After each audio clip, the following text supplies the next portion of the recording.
Who are you and whose mom are you? Aw, my name's Jen Lammers. I'm a co-host of Good Day LA, and my son is Ethan Keller. I am Samada Khan, and I'm with Good Day LA and Fox 11, and I am Jackson Smith's mom. I'm Roxy Carpadian, and I am Sevon and Sona's mom. I am Sandra Endo, a host on Good Day LA between 9 and noon. I have a 9-year-old daughter and a 7-year-old son, so a very busy family and 2 kids keeping me busy. What was your reaction when you first found out you were going to be a mom? Oh my God. Well, it was a total surprise. I'll just say that. Yeah, disbelief. I remember looking at the pregnancy test. Well, first of all, I was like, I don't feel good. I don't really know. And I told my partner, who's an ER doctor, I was telling him all these symptoms. He was like, you should go across the street and take a pregnancy test. So I did. I took 2, and then I saw it was positive. And that was a completely surreal experience because I never thought I would see one of those. Truly never thought that I would see a positive pregnancy test in my lifetime. I never envisioned myself as a mother. And so my first reaction was, holy shit. What do I do now? I was just dumbfounded. And this feeling of like total bliss came over me and nervousness at the same time. I remember crying pretty hard after I saw the results. And the first person I called was my mom. And knowing that she has wanted a grandbaby forever, like for at least the last 20 years. And every April Fool's Day, I would tell her that I was pregnant. Ha ha ha ha, joking. And then I remember when it turned, and I would tell her, no, I'm not pregnant, and she would get really sad. And then I thought, oh, you really do want to be a grandmother. So I told her, I remember being on the phone, like I was standing on my balcony of my apartment, and she just started sobbing, crying, like, is this real? Is it real this time? Because it was in April that I found out, and it was a lot to take in, but I was just very, very surprised in the happiest way possible. Like, I just couldn't believe it was real. Surprised, something that I've wanted, and beyond excited. Well, I was very excited because this is something I wanted. It wasn't a surprise in any way, and I was just ready. I was ready to be a mom, and that was a really nice feeling for me because throughout my life, I was always worried that I was too selfish to be a mom. Because when you're younger, you're so fixated and focused on your dreams and your career and your ambitions, and that's where I was for a very long time in my life. And I was always worried in the back of my mind that I was incapable of caring for another human being and giving and putting aside my own desires and wants for someone else. So when I finally became a mom, it was such an incredible feeling, and also just made me feel reassured that I wasn't as selfish as I thought I was, and that in fact I was able to care for another human being. And it's been an amazing journey, and I'm happy to report that there have been many things that I've willingly and excitedly walked away from just to be with my children, and made sacrifices that I wanted to make because it was the right thing to do. I was surprised, shocked, nervous when I found out I was going to be a mom. I was praying for a girl, and at the time we already had a trip to Japan planned. So I was going overseas, pregnant, not knowing what gender the child would be. And so I went to, I bet, like 100 shrines in Japan just praying for a girl. My dream was always to be a mom of a little girl. And so after time had passed, we came back from Japan and I checked my phone, I turned it on after the plane touched down, and it was an email from my doctor saying, call me, we have the results of your test, we know what gender it is. And so the second I got home, I called the doctor, put it on speaker, and found out that we were gonna have a girl. I was so happy and so relieved. What's the hardest thing about being a mom? Ooh, the feeling like you want to be there all the time, but you can't. Work has taken me away from him. I mean, it's the daily grind, right? I'm sure that a lot of parents have gotten used to, and they have to adapt to. You're constantly feeling guilty about something. Whether it's not being present enough for your child, not being there all the time. Like my mom was a stay-at-home mom, so I had the privilege of, being with her and not doing the whole preschool thing and not really having a sitter or a nanny. And for me, I wanted the same kind of like attention for my son, but you just simply can't do it if you're a working mom. I think any working full-time mom knows that that is a big struggle, for sure. The hardest thing about being a mom is having all the right answers. And you just have to know that you don't have all the right answers, but you do the best you can. And I'm okay with that. Everything.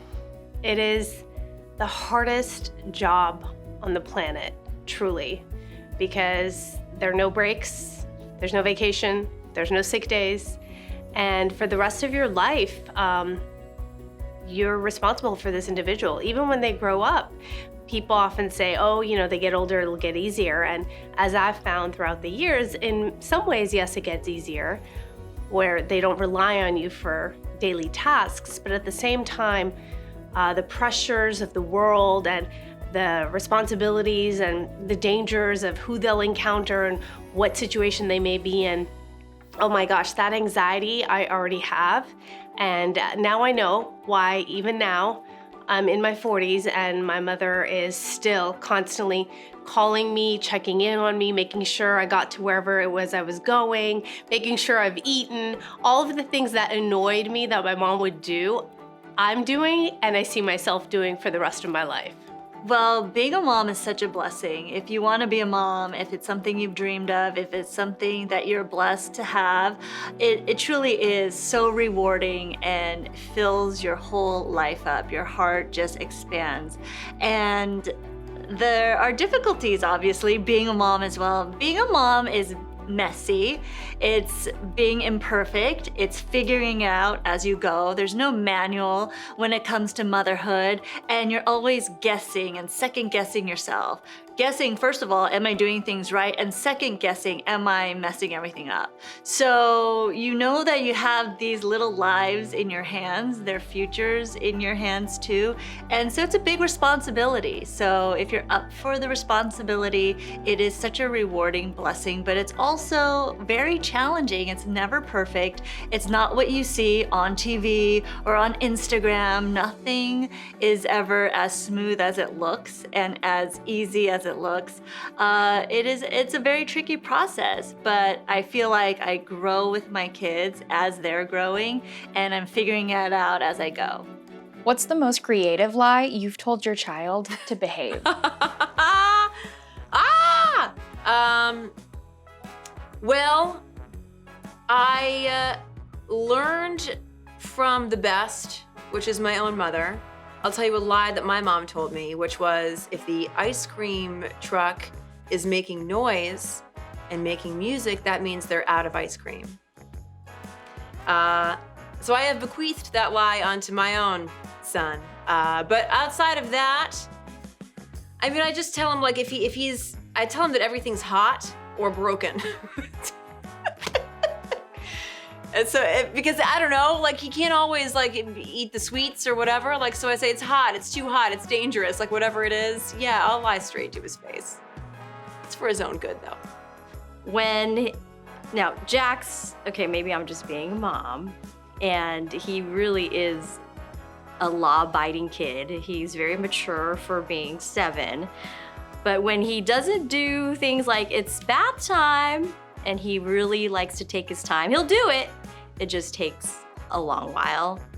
How I get him to the shower real quick is I do a countdown. So my husband and I would do a countdown. I'll start off at 10 and I'll say, Jax, it's shower time.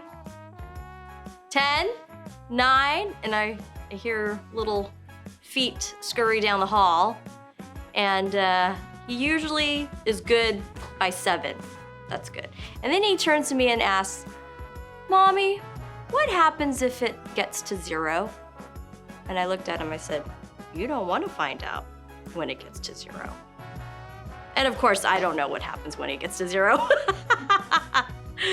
I'll probably limit his iPad time, but he doesn't know that. But letting him guess what happens is probably the beauty of it.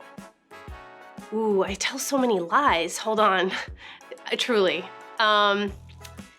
I don't know. It's so hard to say just one. A creative one I did actually is something I learned from my co-anchor, Jen, that her mom used to do for her. When the ice cream truck would ring the bell, her mother told her that means they're out of ice cream. So Jen told me the story, and we happened to be at the beach. And sure enough, the guy with the cart comes around with the ice cream truck, or the ice cream cart, and ringing the bell, and I tell my kids, no, that means he's out of ice cream. He doesn't have any. And they were really disappointed and believed me. And I was like, this is amazing. I should have done this a long time ago. And then they see other kids a little bit later walking back with ice cream in hand. And they're like, wait, I thought you told us that they were out of ice cream.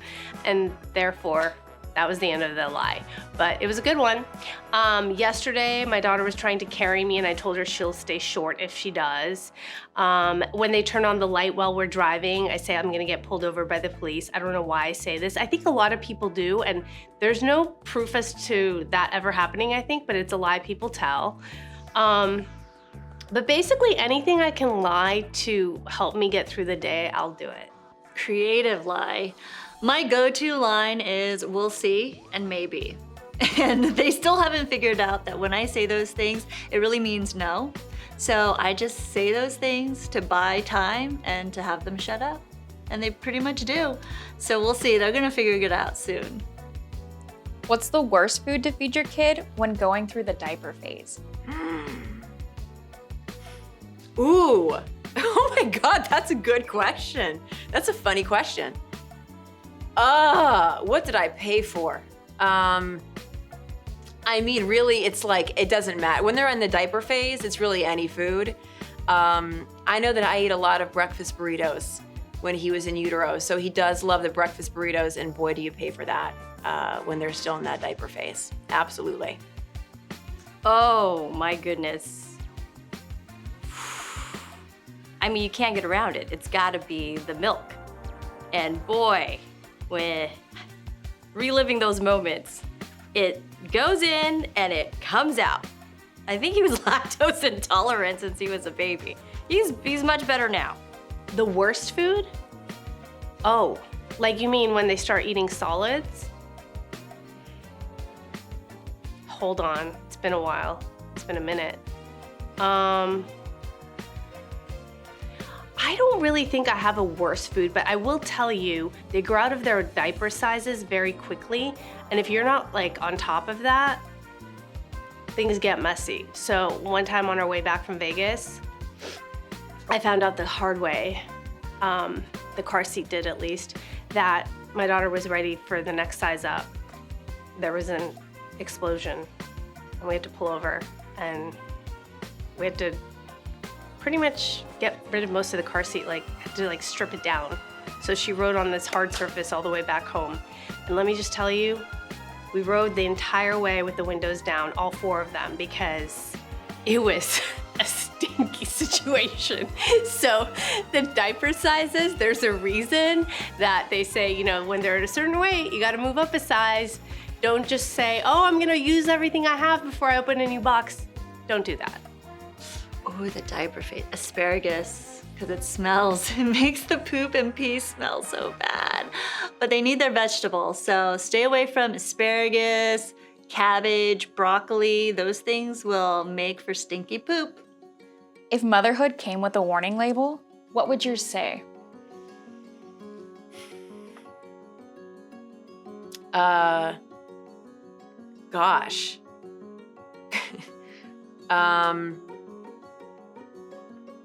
Clean up on aisle 5. I don't know. I mean, a warning label. I don't know.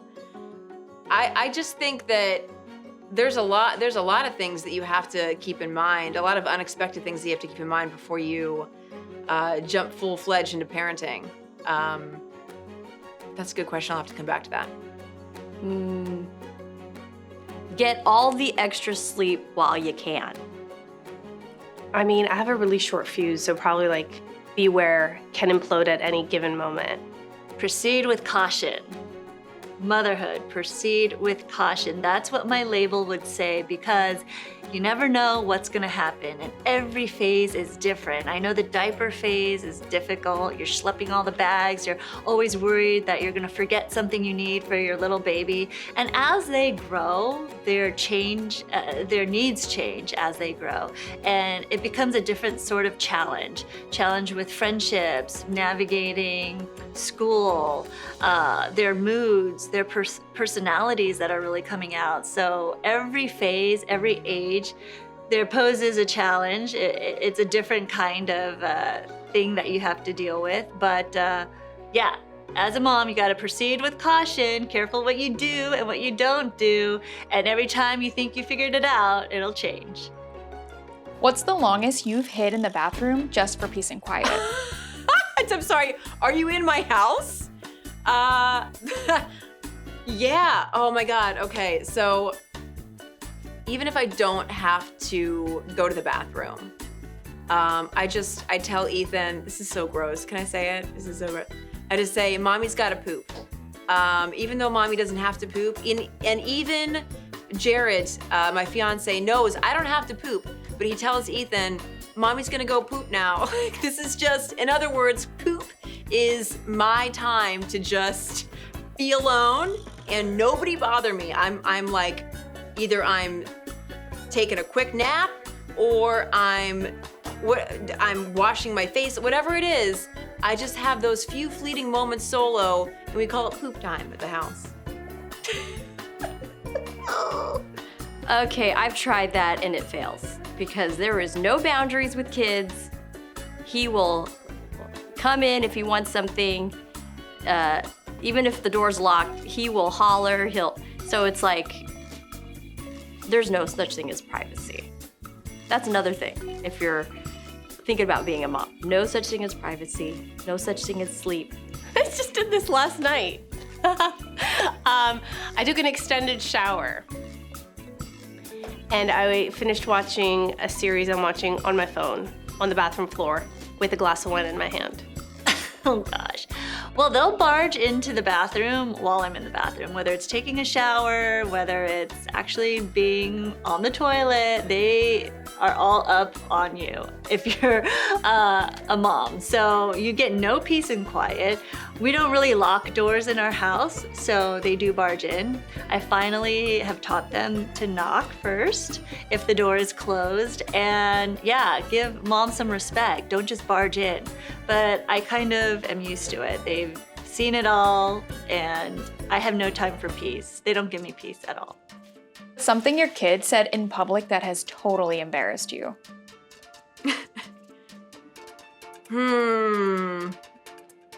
That's embarrassed me. I mean, maybe when we walk past strange men on the street and he calls them daddy. I'm like, that ain't your daddy, but okay. Ooh, what has he said in public? Embarrassed me.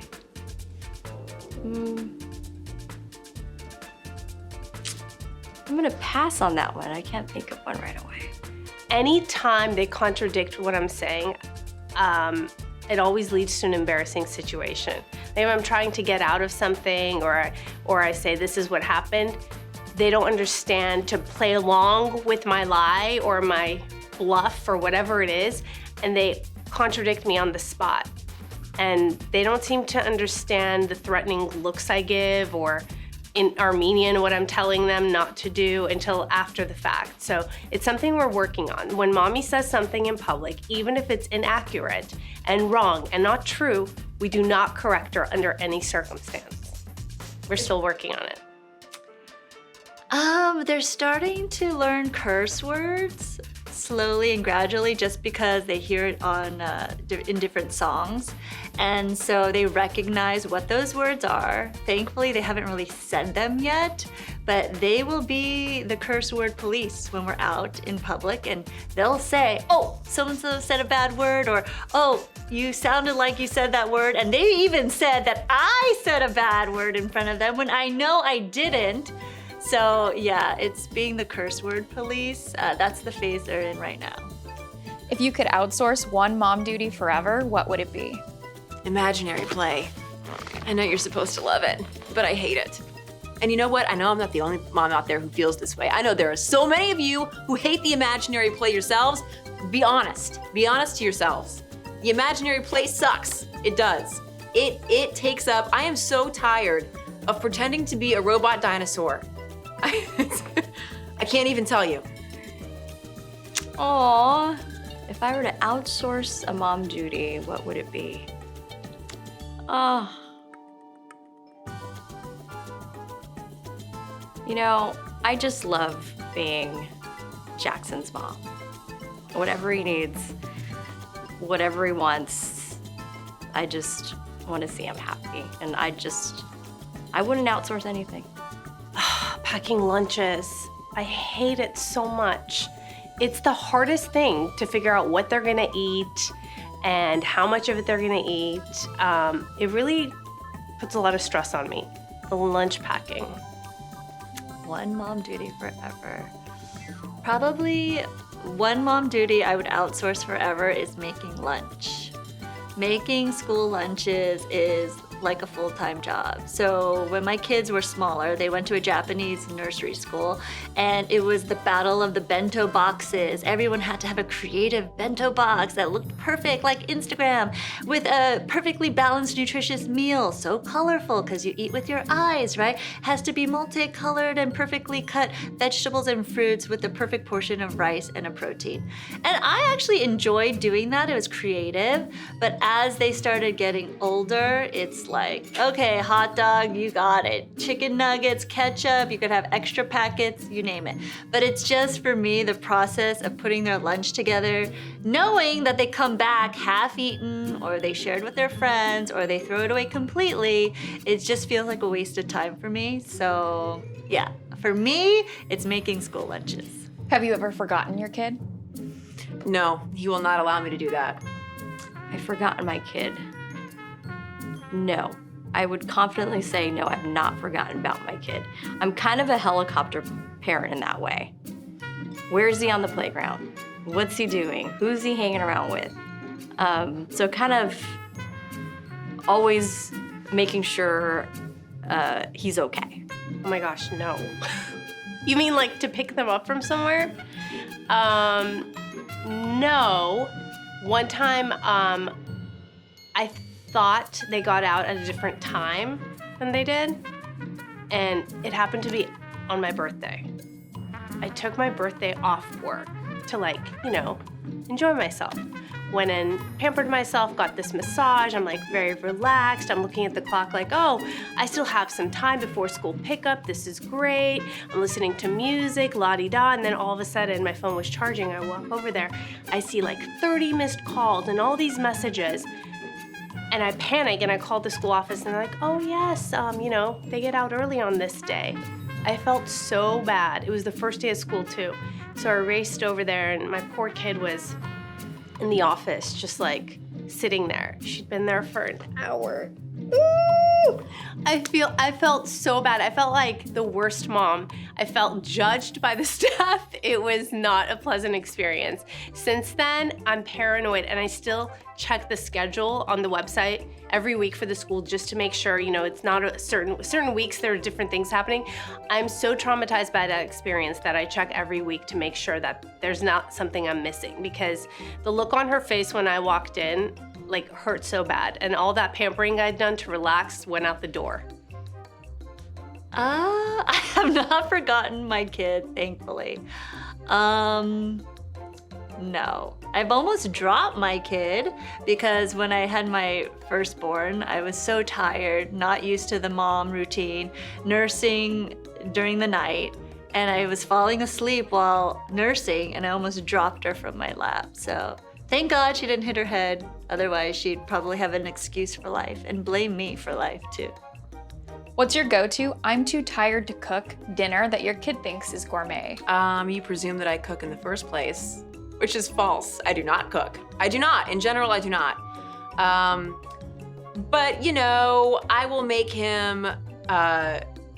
He does like what? I'll make casseroles. Like that's my thing. I do it on a Sunday. That way I have like everything prepared for the week, because I'll tell you what, I am not cooking on a weekday. If I have time to do it, yes, it's on the weekend.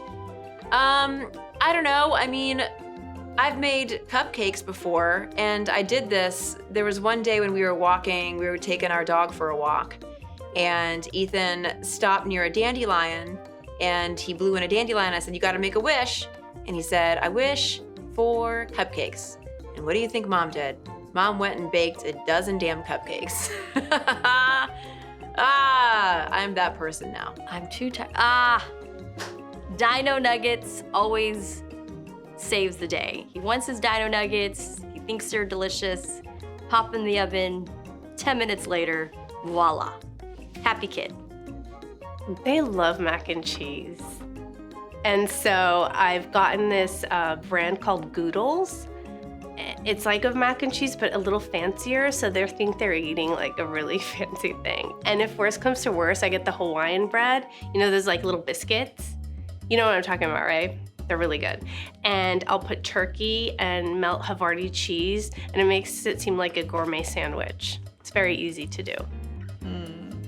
Probably chicken nuggets, the Dino Nuggets, go to, pop them in the microwave, and put out a whole bottle of ketchup. They're in heaven. And that's my go-to when I don't feel like cooking.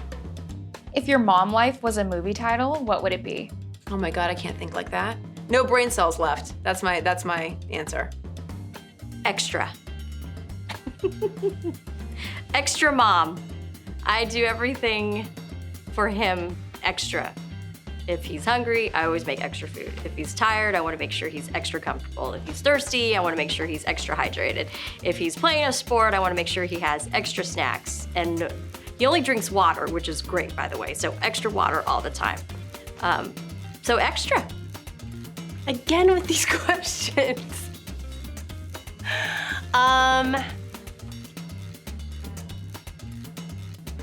I think I'm gonna go with the song that Amanda Salas created for me in another episode of the sit that we did. I am a multitasking mama, 100%. Oh gosh. Movie title. You know me, I'm the one that I don't know any pop culture references, so that's a tough one. I don't know. I'm gonna have to pass on that. I gotta think about that longer. What message do you have for all the other moms? Oh, have grace, as I always say with any woman. About anything, you have to have grace with yourself. You really do. This is it's an identity. It's not a job, it's an identity. It is a part of who you are. And you're gonna make mistakes, you're gonna make a lot of mistakes. But so does everybody else. It's amazing. Like there's a handbook for driving, there's a manual for everything else, but there is no manual. And even though there's like a lot of books that have been written on childcare, there's no manual for you and how you parent. And I always just say, as long as you lead with love, if you have love in your heart and the best intentions, then you really can't do any wrong. I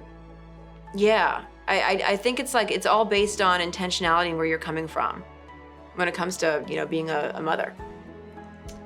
My message to all the other moms is you will never love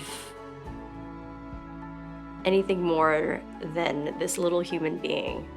It reminds you every day of just how precious life is, and to see him grow and mature seeing him smile, seeing him laugh, it is worth it. Just be patient and everything else just falls in line. And I would say that the best thing about being a mom is just everything. I know it sounds really generic, but I really feel that way. He makes me the best mom, and I am proud to be Jackson Smith's mom. He's the best thing in life.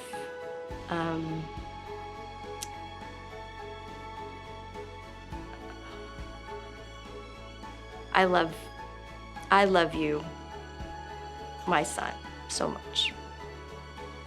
Just do your best and get through the day. And every time you think, I would never do this, I would never do that, I have found that everything I have said I would never, I'm doing. Oh, and also, don't listen to the experts.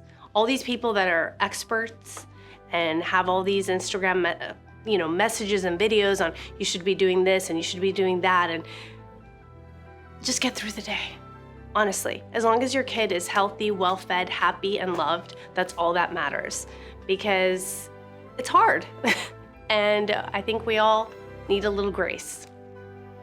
For all the other moms out there, just hang in there. We see you, we feel you, we are one of you. I can't believe, the job that we're doing just every day, day in and day out. I know it's a grind, but I know it's a beautiful blessing as well. So all the moms out there, happy Mother's Day. Hang in there. Hope you get some time for yourself, because all we really do want is to be left alone on Mother's Day.